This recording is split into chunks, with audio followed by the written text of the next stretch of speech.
Welcome back, trainers, and this time we're going to be doing the power of Darkrai on day 2. Let's go. So I was able to get myself a 98% as well as putting those rare candies into it. That's why I do hold on to rare candy, so I can do these kinds of tests and bring you guys what you want to see regarding the best types. So Darkrai is a fantastic Pokemon as a pure dark type attacker, but there's a bit of controversy regarding the Dark Pulse and as well as Shadow Ball. Which one is going to be the one you want to go with? We're going to get into all that side-by-side comparison, going up against an Alolan Raichu as well as a Gengar Raid to settle the score for once. So Darkrai is going to be a pure dark type, max CP 3,739, attack 285, the top dark type attacker attack. It's just crazy. Defense 198 and stamina 172, weak to Bug Fairy and fighting, resisting Psychic, Dark, and Ghost. And that is why it's going to be shining, because, well, you're going to be able to do super effective damage against the things that you can resist, like Psychic and Ghost. Now, you can go in this with Dark Pulse, you can go in this with Shadow Ball. I'm going to tell you this right now so you don't have to waste any more time if you just want to hear it. Shadow Ball. All the way. Completely, guys. Now, Dark Pulse isn't going to be far behind. Let's be realistic. It's not so much better. You know, Shadow Ball's not so much better, but Dark Pulse is not on the par with Shadow Ball. Shadow Ball's just going to be doing more damage. Now, taking a look at the top dark type attackers, you do have Darkrai with Snarl and Dark Pulse sitting at 16.8 DPS. We've been over all of this before, and then you have Faint Attack, Dark Pulse, and then Weavile with Snarl and Foul Play sitting at 15.9. Tyranitar is going to be on the second page, but it's still going to be a fantastic dark type attacker because of its TDO. It can survive so long. Now, taking a look at Shadow Ball users as well as some dark type users with Darkrai mixed in here, we do have Snarl and Shadow Ball sitting at 17.2 for the Darkrai. And then if we take a look at its pure dark type attacks, we have Snarl and Dark Pulse sitting at 16.8. So it's clear as day which one is going to be doing more damage, and that is going to be the Shadow Ball. Simple as that. Now, you have to consider the RNG going up against these raids. If you're going to try to do a test yourself, literally, this was a big headache because, well, one, the raids were laggy. I had to have the perfect circumstances as well as changing the moves and finding the correct raid to go up against in the first place. So, taking a look at Pokebatter, or what they're going to be recommending to go up against an Alolan Raichu as well as a Gengar. Let's look at the Raichu side over to the right. We do have Darkrai, number 1. And I'm going to tell you, the performance on Darkrai, both with Dark Pulse and Shadow Ball, far surpassed how I thought it was going to perform. This thing is crazy good. Like, I'm in love with it. It was fun to use, and the damage is amazing. Now, can you use one Darkrai to take out a Alolan Raichu without foggy weather?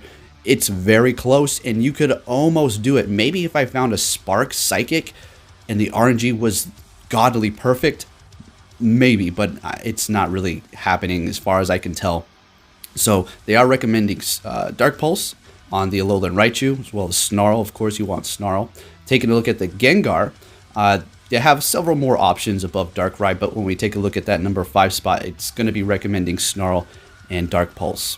Now, I'm not saying simulators are wrong. They're fantastic. If you want to use simulators, recommend them to people, do it, but with a grain of salt. RNG is a big factor. And using these tests, I have come to the conclusion that Shadow Ball is simply going to be better. Like we went over already, the Dark Pulse isn't going to be far behind. So it's not like I'm saying Dark Pulse is garbage, you don't want it, and forget about it. The plus side for Dark Pulse is if you want to use your Darkrai to go up against a gym or something like that, you will be able to do neutral damage to normal type Pokemon as opposed to Shadow Ball, which is not going to be very effective to those normal types. And if you're thinking about taking it to PvP, you're better off going with possibly Shadow Ball, right? Maybe Dark Pulse and Focus Blast if you're thinking about purchase a secondary move. But that's all down to circumstance in the situation. We'll get into that in another time. Now, let's get into the meat and potatoes yet again regarding these two moves to see what we have. So we're going to be going up against the Alolan Raichu first. The moveset on both of these are going to be Spark and Psychic. So Psychic's going to be fantastic as a test because Darkrai will be able to resist it, therefore lasting longer and having a better conclusion here, I suppose. And let's see, I'm going to be TMing this to Shadow Ball, and simple as that. and then we're going to go in there. Now I sat at one of these. The Dark Pulse test was probably the biggest headache because I didn't want to be one-sided. I didn't want to, you know, make it Shadow Ball look better, but it was very hard to do so because the raids are absolutely broken. So starting it off here, let's go. I'm going to tell you this right now. The Dark Pulse takes that hit right there, as you can see, and there's a Shadow hit as well on the Dark Pulse end. The Shadow Ball does take a hit. I don't think it's Shadow. I dodge and I still get hit nonetheless. So let's just watch this and see what happens here. As much as I would have loved to put music in here like I usually do for these Power Up videos, I feel like commentary is absolutely necessary as we walk through this together here. And if you're wondering, why aren't you getting off your Dark Pulses as soon as they're charged? Because Psychic's buff makes it so spammy. Mixed with Thundershock, the thing is just continuously firing them off, and you can't waste any time with that Psychic. It hits you immediately. There's no really big warning. You just have to be prepared. You don't want to be locked into that Dark Pulse or Shadow Ball or in the middle of a quick attack. So I was very weary of that. And that's going to show on the Shadow Ball one. This is after the fact that I've done the Dark Pulse on the Shadow Ball. And I just did not want to sit out here until 7 o'clock at night once the raids were done doing these tests because I'm with my son. He's sitting in the back. So we got to conclude it now. See what we have going on here. And I feel like these tests are very good. And then the Telltale sign is going to be going up against the Gengar. You're going to see how much better Shadow Ball is going to be performing. Now, it's very circumstantial for this one because, yes, the Dark Pulse did take 2 Shadow or Psychic hits, and that could change the tides a little bit. But, you know, there's plenty of people who are well knowledgeable in this community who know exactly what I'm talking about. They know Shadow Ball is better. And like we went over in the beginning of the video, it's not going to be by much, but it's still going to be there. So as you can see, it is getting into the red first on the Dark Pulse end. But there you go. That's the damage there. It did take 2 Psychics. So if you're thinking, well, what's all this stuff you're talking about? You're acting like Shadow Ball is so much better, but it was able to get into the red a little bit quicker for the Dark Pulse. Well, that's RNG, guys. I had to do a little bit more dodging with the Shadow Ball. Like I said, I was a little bit more weary when I went in there using the Shadow Ball because of the continuous Shadow hits on the Dark Pulse end. So that's why I got into the red a little bit faster with the Dark Pulse. I was taking hits, therefore gaining energy quicker and able to get off Dark Pulse faster. These tests, you can't really have a 100% side-by-side accurate test because the raid bosses are so unpredictable. And the simulators cannot predict the exact movements of what the raid bosses are going to do. Sometimes they just sit there. Sometimes they spam their charge moves. Sometimes they hold off on their charge moves. Therefore, you're able to get more damage and then charge moves onto them. It's very circumstantial. So if you're curious, like, well, what is it then? What is it? Shadow Ball or Dark Pulse? Just tell me already. Shadow Ball?